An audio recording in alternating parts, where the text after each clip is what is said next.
Master Mohanlal ji देख लीजिए, अश्विनी जी देख लीजिए, मैं बाई नेम बात कर रहा हूँ जी बिल्कुल। ये सारे लोग ये इसमें कसूरवार है।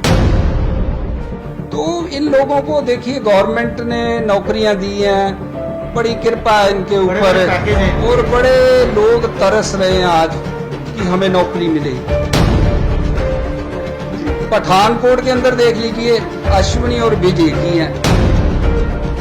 मैं आपको ये बता दूं कि ये जो एफआईआर दर्ज हुई है ये भी एक ड्रामा है कि ये अश्विनी ने विज परिवार को खुद बोल के पर्चा कराया। आरोप नहीं लगा रहा हूं मैं, रियलिटी है ये। जब ये सत्ता में आ जाते हैं ना तो इनका हाव भाव, इनका सारा सिस्टम ऐसे बन जाता है जैसे बहुत बड़े कोई नेता नहीं, डॉन है। और ये सारा शहर के लोगों ने देख के ही उनको घर बिठाया था। जय हिंद दोस्तों, आप देख रहे हैं द नेट न्यूज, सच का पहलू। हमारी कोशिश रहती है कि शहर में होने वाली हर राजनीतिक, सामाजिक, आर्थिक हलचल जो है वो आपके नजरों में आनी चाहिए। तो लगातार इसी कोशिश में द नेट न्यूज लगा हुआ है। राजनीतिक चर्चा को लेकर आज हमारे साथ जुड़े हैं आम आदमी पार्टी के सीनियर नेता रमेश कुमार टोला। बात करेंगे उनसे। शहर पठानकोट के लिए वो नए नहीं है, उनका नाम नया नहीं है, उनकी आवाज उठाने का तरीका नया नहीं है। हमारे साथ जुड़े हैं शहर के मुद्दों पर बात करने के लिए, क्योंकि आज के जो पठानकोट शहर के हालात हैं वो आपको भी पता है, कुछ कोविड के चलते और कुछ राजनीतिक उठापटक के चलते कुछ सही नहीं है। इन्हीं मुद्दों पर बात करेंगे हमारे साथ रमेश कुमार टोला। बात करते हैं उन्हीं से। सर, सबसे पहले तो आपका नेट न्यूज में स्वागत है। नमस्कार जी। टोला साहब, सबसे पहले ये बताइए कि अगर आप एक नेता नहीं है, अगर आप एक राजनीतिज्ञ नहीं है, तो पठानकोट आज कहां पर खड़ा है? देखिए, लगभग 30 साल से मैं राजनीति में हूँ। पठानकोट के अंदर जो राजनीतिक लोगों की ओर से काम होने चाहिए वह हुए नहीं है जी। देखिए, 2-3 चीजें हैं जो मेन होती हैं। एक तो लोगों को स्वच्छ पानी मिलना चाहिए, मूलभूत सुविधाएं, ठीक है ना? जी बिल्कुल बिल्कुल। दूसरा, लोगों को सड़कें अच्छी मिलनी चाहिए, सीवरेज की व्यवस्था अच्छी होनी चाहिए, स्ट्रीट लाइट की व्यवस्था अच्छी होनी चाहिए, और बुजुर्गों के लिए, बच्चों के लिए पार्क्स होने चाहिए, खेल के मैदान होने चाहिए। और इन सबसे जो बड़ी बात है वो है लोगों को न्याय मिलना चाहिए। रमेश जी, बाकी बातें मैं आपसे बाद में करूंगा। पठानकोट में इन दिनों एक मुद्दा बहुत गर्म है। हिंदू कोऑपरेटिव बैंक को लेके हजारों लोगों के पैसे फंसे पड़े हैं, और जो हमारे हुक्मरान हैं या फिर जो हमारे नेता हैं वो एक तरह से चुपचाप सोए हुए हैं। लोग सड़कों पर हैं और जो खाता धारक हैं वो सड़कों पर हैं। आपकी नजर में ये मुद्दा अब तक क्या बन चुका है और इसका भविष्य क्या है? देखिए, हिंदू कोऑपरेटिव बैंक है जो, उसमें राजनीतिक दखलंदाजी बहुत रही है दोनों पार्टियों की ओर से जी। पार्टियों की बात ना भी कीजिए, जो भी नेता पठानकोट के अंदर जिन्होंने सत्ता जिनको मिली है उन लोगों ने हिंदू कोऑपरेटिव बैंक के अंदर एक दबदबा बनाया अपना। किसी ने अपने परिवार के लोगों को वहां पे नौकरियों पे लगवा दिया, किसी ने रिश्तेदारों को लगवा दिया, किसी ने अपने चहेतों को लगवा दिया, और किसी ने वहां पे अपने राजनीतिक आकाओं के दबाव में वहां से मोटे मोटे लोन सैंक्शन करवा लिए। और वो सबसे बड़ी बात है संजीव जी ये कि वो सारी जो लोन सैंक्शन हुए हैं वो जो क्राइटेरिया है जो बैंक लोन देता है उसके मुताबिक जो प्रॉपर्टियां उतनी कीमत की है ही नहीं। सुनने में ये आया है कि वो प्रॉपर्टियां उतनी कीमत में है ही नहीं जो बैंक में रखी हुई हैं। वो फर्जी प्रॉपर्टियों की वो समझ लीजिए कि पेपर देके उसकी आड़ में इन्होंने करोड़ों रुपए के लोन ले लिए हैं। उनका मकसद यही था कि अगर हमारी प्रॉपर्टियां सील भी होती हैं मान लीजिए तो हमें कोई दिक्कत नहीं है। और ये एक बहुत बड़ा पठानकोट के अंदर स्कैंडल हुआ है। और मैं समझता हूं कि जो लोग पिछले लगभग 25-30 साल से सत्ता में रहे हैं। चाहे उनमें मास्टर मोहनलाल जी देख लीजिए, अश्विनी जी देख लीजिए, मैं बाई नेम बात कर रहा हूँ जी बिल्कुल। ये सारे लोग ये इसमें कसूरवार हैं और इन्होंने उस बैंक का में गलत तरीके से दखलंदाजी करके अपने जाति स्वार्थ जो हैं वो पूरे किए। रमेश जी, अब मैं बात करूंगा, आपने कांग्रेस की हवा भी देखी है, आपने और भी राजनीति पूरी पठानकोट की आपने होती देखी है, आप जमीन से जुड़े हुए नेता रहे हैं। क्या कमी है कि हमारे नौजवान हैं वो बेरोजगार हैं, हमारा हेल्थ सिस्टम है वो फेल है, लोग आज भी परेशान हैं, लंबी लंबी लाइनें लगती हैं और इलाज मिलता नहीं है, हमारा एजुकेशन सिस्टम वैसे का वैसा ही है, क्यों नहीं हम तरक्की कर पाए? अगर हम पठानकोट की बात करें, देखिए छोटी सी बात है, नीयत की बात है। जिसकी नीयत ठीक है, काम करने की नीयत हो तो सारे काम होते हैं। आपने बात की है हेल्थ की, जी बिल्कुल, ठीक है ना। पिछले दिनों मैं सिविल हॉस्पिटल में अपने नजदीकी रिश्तेदार के इलाज के लिए वहां पे गया। मेरे को वहां पे रात रुकने का भी मौका मिला और पूरी रात मैंने देखा कि कोई डॉक्टर इमरजेंसी में देखने वाला नहीं है, कोई हेल्पिंग स्टाफ वहां पे मौजूद नहीं है। जो भी वहां पे मरीज एडमिट हैं उनके रिश्तेदारों को, उनके अटेंडेंट को बार बार बुला के बात करनी पड़ती है कि हमारे मरीज को देखिए। और जो लोग वहां पे पर्ची काटने वाले हैं, दूसरे लोग काउंटर पे बैठे हुए हैं, उनका व्यवहार ही देख के मैं हैरान रह गया। वो तो ऐसे बात करते हैं कि जैसे किसी पे एहसान कर रहे हैं। तो इन लोगों को देखिए, गवर्नमेंट ने नौकरियां दी हैं, बड़ी कृपा है इनके ऊपर, और बड़े लोग तरस रहे हैं आज कि हमें नौकरी मिले, और जिनको मिल जाती है वो कदर नहीं करते। तो ये सारा हमारा हेल्थ का जो सिस्टम बिगड़ा है, आप दिल्ली में देख लीजिए। मैं अभी पार्टी के साथ, आम आदमी पार्टी के साथ जुड़ा हूं, तो उसके पूरे देश में चर्चे हो रहे हैं, बिल्कुल हो रहे हैं। मोहल्ला क्लिनिक बने हैं, हेल्थ का सिस्टम सुधरा है, अपना शिक्षा का सिस्टम सुधरा है। तो इवन की नीयत की बात है, विदेशों तक उनकी बात गई है कि दिल्ली में किस तरह से काम हुए हैं। तो रमेश जी, मैं वही बात आपसे करने जा रहा हूं कि अब जो हालात हैं पठानकोट के, लोग जुड़ रहे हैं आपके साथ, या आपको लगता है कि इस बार बदलाव होगा? देखो जी, लोगों ने मन बना लिया है, लोग इस बार इनको चुनने वाले नहीं है। ये जो इनके मन के अंदर बात है ना कि एक बार भारतीय जनता पार्टी और एक बार कांग्रेस, ये देखने में राजनीति के अंदर एक दूसरे के विरोधी हैं। आप पंजाब के अंदर देख लीजिए, पूरे पंजाब के अंदर चर्चा है कि बादल साहब और कैप्टन साहब एक ही हैं। पठानकोट के अंदर देख लीजिए, अश्विनी और विज एक ही हैं। मैं आपको ये बता दूं कि ये जो एफआईआर दर्ज हुई है, ये भी एक ड्रामा है। तो एक पर्चा हुआ, जो पंजाब के भाजपा प्रदेश अध्यक्ष हैं अश्विनी जी, उनके ऊपर एक पर्चा दर्ज होता है, और उसके बाद कुछ सोशल मीडिया पे तस्वीरें आती हैं कि कांग्रेस की भी कहीं अगर कोई मीटिंग हुई है राजनीतिक तौर पर, तो उसमें भी बहुत से लोग इकट्ठे हुए हैं। तो ये सब क्या चल क्या रहा है, आप हमारे दर्शकों को बता पाएंगे? देखिए, ये बड़ा एक गहरा सवाल है, आम आदमी की समझ में नहीं आता जी। ये आपके जरिए मैं पठानकोट की जनता को ये जानकारी देना चाहता हूं कि ये अश्विनी ने विज परिवार को खुद बोल के पर्चा कराया है। बहुत बड़ा आरोप लगा रहे हैं आप। बहुत बड़ा, बहुत गंभीर मुद्दा है। बिल्कुल बिल्कुल गंभीर मुद्दा है, आरोप नहीं लगा रहा हूं मैं, रियलिटी है ये। सारे शहर को पता है कि जब एमएलए अश्विनी शर्मा जी थे तो स्विमिंग पूल के ऊपर ये आशीष विज जी वहां पे क्या करने जाते थे। सारे शहर को पता है कि अश्विनी शर्मा और जो अनिल विज हैं, उनकी जो माधोपुर के अंदर वो सीसी टी कॉफी कैफेटेरिया है, वहां पे हफ्ते में 2 मीटिंगें होती थी। सारे शहर को पता है। इनकी फोन डिटेल आप निकलवा के देख लीजिए।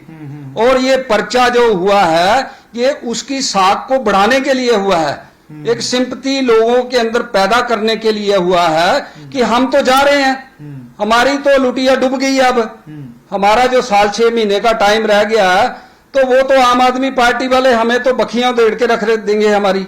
और उन्होंने इनके ऊपर ये पर्चा इसलिए करवाया है कि हमारा इनको सिंपैथी मिले और लोगों का झुकाव इसकी ओर हो कि इसके साथ बड़ा अन्याय हो गया है। ऐसा कोई पर्चे वाला कोई मामला कोई बड़ा नहीं है, ऐसे पर्चे नेताओं पे होते रहते हैं। लेकिन इसको राजनीतिक तौर पर मुद्दा बुनाया जा रहा है। ये नाटक है एक। जी। तो रमेश जी अब हमें इसके परिवार की और इन दोनों की साठगांठ है। मैं आपको बताऊं कि ये पठानकोट के अंदर बहुत सारी ऐसी प्रॉपर्टियां जायदाद हैं जहां पे इनका इकट्ठा पैसा लगता है जी। और ये जो पठानकोट के राजनीतिक लोग हैं, बुद्धिजीवी लोग हैं, वो सब जानते हैं। तो एक सवाल अब मैं पूछने जा रहा हूं जो पूरे देश में मुद्दा बना हुआ है, एक किसानों के बिल को लेकर, जो एक नया विधेयक कोई जो इन्होंने पारित कर दिया है कि मंडीकरण को लेकर, उस पर आम आदमी पार्टी का पहले दिन से एक अलग स्टैंड रहा है। मैंने भी आपके नेताओं से बात की है, उन्होंने यही कहा है कि पहले दिन से मुद्दा, अब थोड़े दिनों से ये मुद्दा जो हाईलाइट हो चुका है, आपके हिसाब से क्या है और किसानों को इसमें नुकसान क्या है? देखिए, किसानों की जो एक सिक्योरिटी थी ना, वो खत्म हो गई। ठीक है।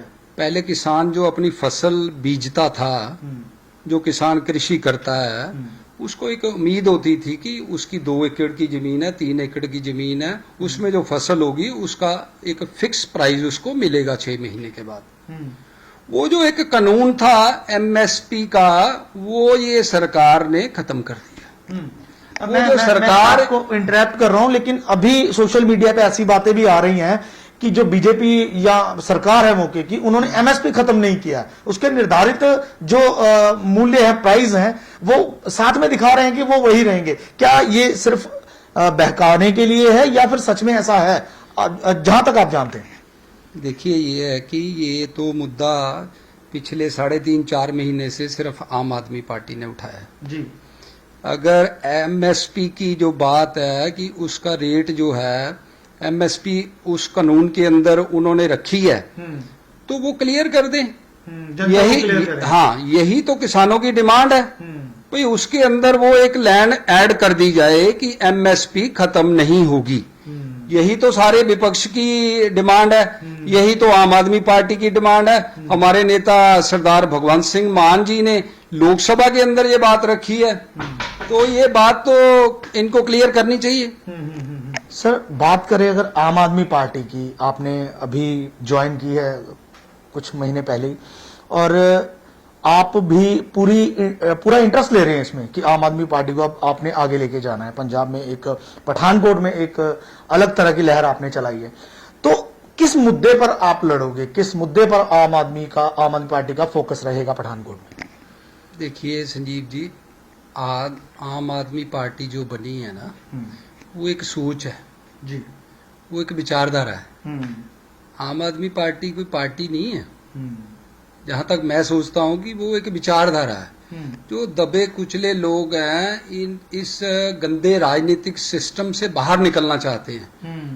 वो लोग, जनता चाहती है कि हमें वैसे लोग चाहिए जो सेवा की भावना वाले हों। तो वो पठानकोट के अंदर तो मुद्दों की भरमार है। ये नाटक चल रहा है कि हम उसको देख लेंगे। कहीं ऐसा तो नहीं है कि आम आदमी पार्टी ने आपको कहा हो कि कुछ इस तरह से करिए कि कांग्रेस और बीजेपी को एक साइड एक साथ कर दीजिए, तो लोग जो है वो ध्यान देंगे आम आदमी पार्टी? नहीं सारे ये पठानकोट के जो बुद्धिजीवी लोग हैं, राजनीति विशेषज्ञ हैं, आप उनको पूछ लीजिए। मेरे को कहने की जरूरत ही नहीं है। वो बात अलग है, कोई बोलता नहीं है जी। हर आदमी ये डरता है कि कल को यार ये बंदा ना आ जाए पावर में तो ये मेरे को तंग करेगा। आज ये बैठे हुए हैं, ये सच्चाई लोगों के जहन के अंदर है और लोग समझ चुके हैं। जिस तरह से बीजेपी में भी खेमेबाजी थी, अगर पठानकोट की बात कर लें, कांग्रेस में भी खेमेबाजी है, मान लीजिए अगर है, आपने भी, क्योंकि आप कांग्रेस ही छोड़ी थी आपने, शायद यही वो कारण रहे होंगे। तो अब जो आने वाला टाइम है इलेक्शंस का, क्या ये खेमेबाजी इनको भुगतनी पड़ेगी इस पार्टी को, जैसे बीजेपी ने भुगती थी? देखिए, इनका तो सफाया हो चुका है। अभी जो लोकसभा का इलेक्शन हुआ है, अभी जो हमारे मोदी साहब दोबारा प्रधानमंत्री बने हैं, तो उस इलेक्शन के अंदर अपने पठानकोट 33,000 वोट से नीचे चला गया। छोटी बात नहीं है कोई। बहुत बड़ी बात। मेरे ख्याल से पठानकोट के इतिहास के अंदर पहली बार हुआ है कि विनोद खन्ना जी भी आए थे, उनका भी बड़ा नाम था, बहुत बड़े सुपरस्टार थे, पर इतना काफी नीचे पठानकोट गया नहीं। वो इनका तो हद ही कर दी है इन्होंने। ये तो मैंने पहले भी एक दो इंटरव्यू में कहा है कि ये लोग सीजन लगाने आए हैं। ये इनका एक एग्रीमेंट हुआ है कि 5 साल के लिए कि जो फसल बीजी हुई है उसको काटना है। 5 साल हम काटेंगे, 5 साल आप हाँ, और बड़े नीचे से रख के काटना है।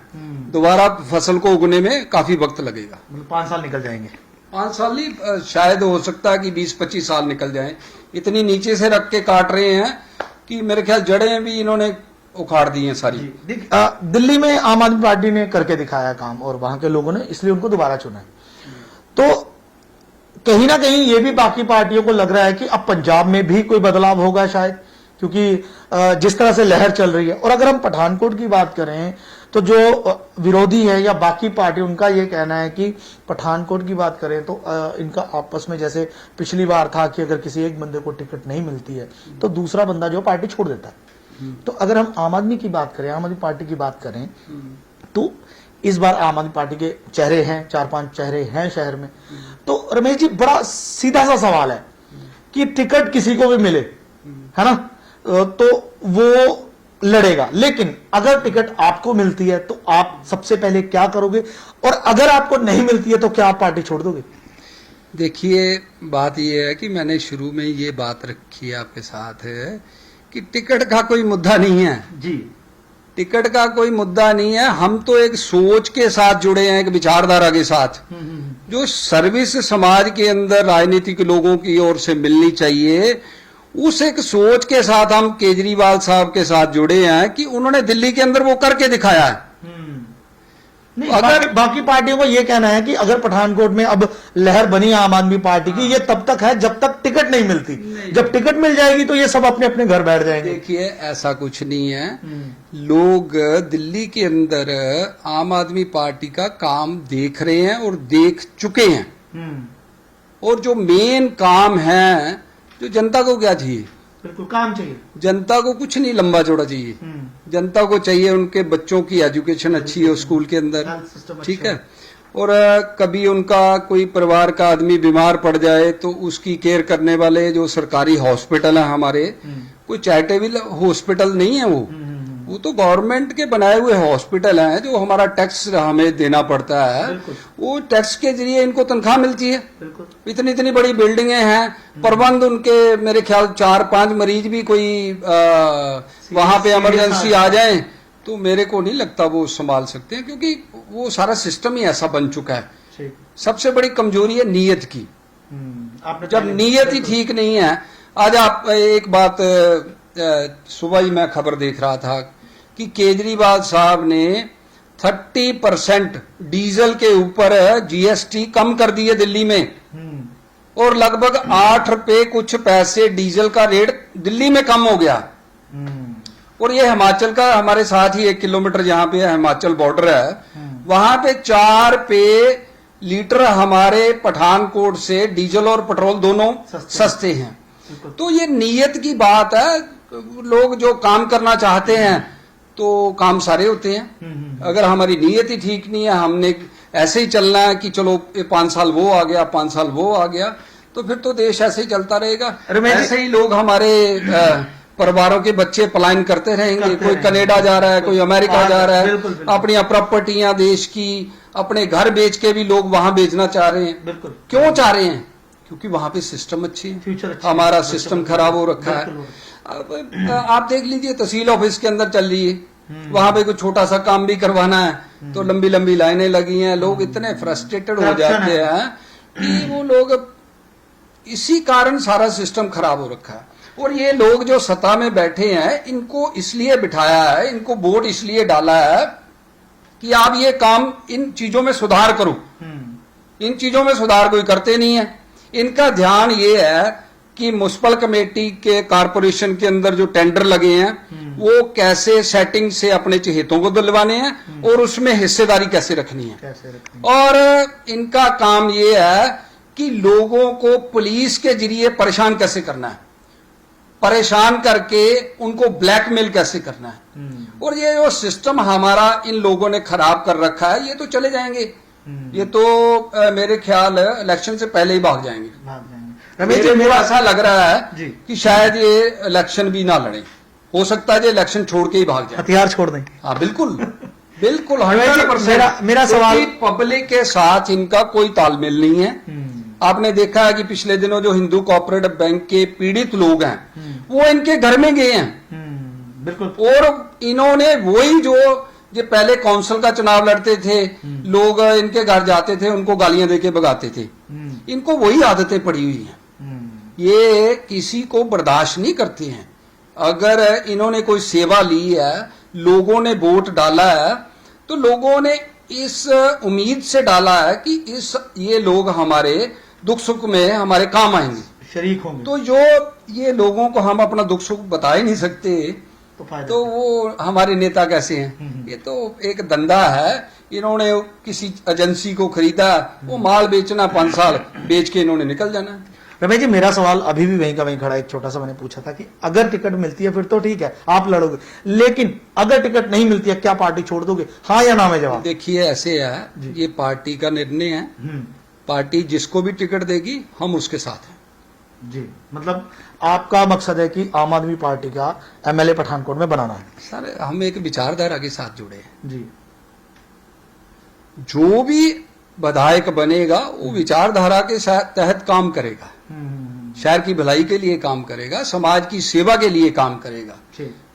हम विचारधारा के साथ जुड़े हैं, हम किसी ओहदे के साथ नहीं जुड़े हैं इस पार्टी के अंदर। हमें लग रहा है कि ये लोग भ्रष्टाचार के खिलाफ लड़ने वाले हैं, हाँ। लड़के दिखाया, रिश्वतखोरी के खिलाफ लोगों को काम करके देंगे, तो हम एक विचारधारा के साथ राजनीति करते हैं। हम कोई टिकट का हमें कोई लालच नहीं। तो आखिर में मेरा एक ही सवाल है अब कि अब इलेक्शन होंगे, कॉर्पोरेशन के भी शायद जल्दी आ जाएंगे, और उसके बाद फिर थोड़ा ही समय रह गया है, फिर एमएलए के इलेक्शन भी आएंगे। तो जो एक आम वोटर है, जो चाहता है कि बदलाव हो, जो चाहता है कि हमें इन सब पुरानी चीजों से निजात मिले, उनको आप क्या कहना चाहेंगे? देखिए पहली बात तो ये है कि मैं ये अपना जो मेरा जाति तजुर्बा है, मैं समझता हूँ कि ये इलेक्शन नहीं होना चाहिए जी। उसका मैं कारण बताना चाहता हूं आपको कि देखिए लगभग 1 साल के करीब विधानसभा का जो नेक्स्ट इलेक्शन आना है वो उसका समय रह गया। बिल्कुल। और 8-10 महीने बाद इलेक्शन कोड लग जाएगा। बिल्कुल ठीक है। और ये जो लोग दबाव के अंदर चुने जाते हैं, अगले 5 साल के लिए जो सरकार बदलने वाली है, ये महज लोग काउंसलर बन जरूर जाते हैं, पर इनके वार्डों के अंदर राज्यसभा से एमएलए द्वारा काउंसलर स्थापित किए जाते हैं। जैसे हमारे 2 चलती हैं दिल्ली के अंदर, राज्यसभा और लोकसभा, वैसे जो इलेक्टेड लोग हैं उनको दरकिनार कर दिया जाता है, और फिर वहां पे वार्डों के अंदर अपने चहेतों को आगे करके काम कराए जाते हैं। तो ये इलेक्शन तो बेईमानी है। दूसरी बात इसके साथ मैं एक और जोड़ना चाहता हूं, ये इलेक्शन जो है ये बाड़बंदी हुई है, जो मैं उसी पे आने वाला था। कि आपने वार्ड का नाम लिया, अभी हाल ही में वार्ड बंदी हुई है, तो बहुत से ऐसे राजनीतिज्ञ जिन्होंने कहा है कि ये सिर्फ एक साजिश है, ये सिर्फ एक बनाया गया अपने हिसाब से ताकि कोई एक पर्टिकुलर पार्टी जो है वो जीत सके। आपका वार्ड बंदी पर क्या स्टैंड है? देखिए संजीव जी, आपने बड़ा अच्छा क्वेश्चन ये पूछा है। जब से मैंने 2007 में एमएलए का इलेक्शन लड़ा, लोगों का प्यार मिला, आशीर्वाद मिला, सहयोग मिला, बड़ा लोगों ने ये सोचा कि ये हार के भी जीता हुआ बंदा है। एक मजेदार बात आपको बताता हूं, पिछली बार एमएलए अश्विनी शर्मा जी थे 5 साल, उन्होंने जो 5 कारपोरेशन के इलेक्शन कराए, ये हमारा डांगू रोड पड़ता है, ये जो पीर बाबा चौक है जी, अगर इस तरफ से जाएंगे तो ये राइट हैंड वाली जो लेन है पूरी, ये हाउसिंग बोर्ड कॉलोनी तक, बिल्कुल पीर बाबा चौक से लेके ये भगत सिंह चौक तो हाउसिंग बोर्ड कॉलोनी तक, ये इस तरफ 3 वार्ड पड़ते थे। ठीक है। और 3 के 3 वार्डों को माननीय भारतीय जनता पार्टी के अश्विनी शर्मा जी ने लेडीज करवा दिया। ये बाड़बंदी की बात कर रहे हैं ना जी, इनकी बदमाशियां शहर के लोगों ने देखी हैं पहले भी। हाँ, जब ये सत्ता में आ जाते हैं ना तो इनका हाव भाव, इनका सारा सिस्टम ऐसे बन जाता है जैसे बहुत बड़े कोई नेता नहीं, डॉन है। और ये सारा शहर के लोगों ने देख के ही उनको घर बिठाया था। तो यही रिपीट होने वाला है फिर से क्या? आगे बात मैं इसके साथ सुनाता हूं आपको, मेरी बात पूरी होने दीजिए। जी। ये जो विज साहब जीते हैं ना, ये कांग्रेस पार्टी के अंदर सबसे कमजोर कैंडिडेट थे, कहीं सर्वे के अंदर नाम नहीं था जी। पर रिपोर्ट ये गई ऊपर कि कोई भी कैंडिडेट पठानकोट में आ गया, अश्विनी शर्मा को लोगों ने मन बना लिया, उसको हराना है। तो सबसे कमजोर कैंडिडेट भी कांग्रेस का जीत गया इससे। मैंने ये बात आपको इसलिए बताई है कि ये तीनों वार्ड कौन से कानून के तहत इन्होंने तीनों इकट्ठे लेडीज नहीं हो सकते। कोई संविधान पढ़ के देख लो, कोई आप कानून पढ़ के देख लो, 2 जर्नल होते हैं उसके बाद एक लेडीज होता है, 2 जर्नल होते हैं उसके बाद एक SC BC ऐसे एडजस्ट होते हैं। ठीक है। और इस बार मजेदार बात बताऊं आपको, ये जो हमारे विधायक साहब हैं, ये जो अपने बिज परिवार है, जो सीजन लगाने लोग आए हैं, इन्होंने ये तीनों वार्ड ऐसी कर दिए हैं। ये पठानकोट की जनता तक ये बात मैं रखना चाहता हूं। और यो पीर बाबा चौक है, वहां से लेके भगत सिंह चौक तक तीनों वार्ड ऐसी कर दिए हैं। वाह भाई वाह, कैसा लोकतंत्र है। जो ये लोग लोकतांत्रिक प्रणाली से चुन के आए हैं, चाहे अश्विनी चुन के आया पहले, चाहे अब बिज परिवार आया है, ये लोकतांत्रिक प्रणाली से चुन के आए हैं और लोकतंत्र को का गला दबा रहे हैं।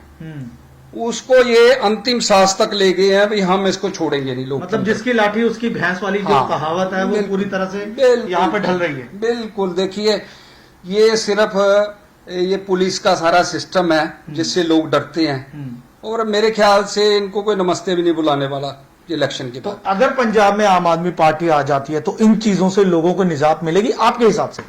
देखिए, डंडा तगड़ा है बॉस का ऊपर जी। ईमानदार आदमी जब ऊपर बैठा हो ना, तो नीचे वाले अपने आप बंदे के पुत बन के चल पड़ते हैं। तो जो डंडा है ना, वो बड़े बड़ों का पीर है। बड़े बड़ों को ठीक। जब पार्टियों के लोग, शुरुआत ही करप्शन से होती है। 10 करोड़ 2 टिकट मिलनी है, 20 करोड़ 2 टिकट मिलनी है, आगे वाला सीजन मेरा है, आगे वाला तेरा है। अश्विनी जी तो इस उम्मीद में बैठे हुए हैं कि एक बार कहते मौका मैनू मिल जाए दोबारा। धन्यवाद रमेश जी, आपने बहुत निडर होके सब सवालों का जवाब दिया और पठानकोट की राजनीति पर अपना विचार रखा है और आपका कीमती समय आपने हमें दिया। बहुत बहुत धन्यवाद। Thank you sir. तो ये थे हमारे साथ आम आदमी पार्टी के नेता रमेश कुमार टोला, जिन्होंने निडर होके पठानकोट की राजनीति पे बात की है और अपने विचार सबके सामने रखे। और इनका कहना है कि अगर पठानकोट में आम आदमी पार्टी का MLA बनता है और पंजाब में आम आदमी पार्टी की सरकार बनती है तो इन सब चीजों से कहीं ना कहीं निजात मिलेगी, क्योंकि इनका कहना है कि अरविंद केजरीवाल एक ईमानदार नेता है और उनके पास ईमानदारी का डंडा है। देखते रहिए द नेट न्यूज, इसी तरह की जानकारियां आपको देते रहेंगे। और हमारे पेज को, हमारे चैनल को लाइक कीजिए, शेयर कीजिए और फॉलो कीजिए। कैमरामैन मुनीश के साथ Sanjeev Mangotra, the net news Pathankot.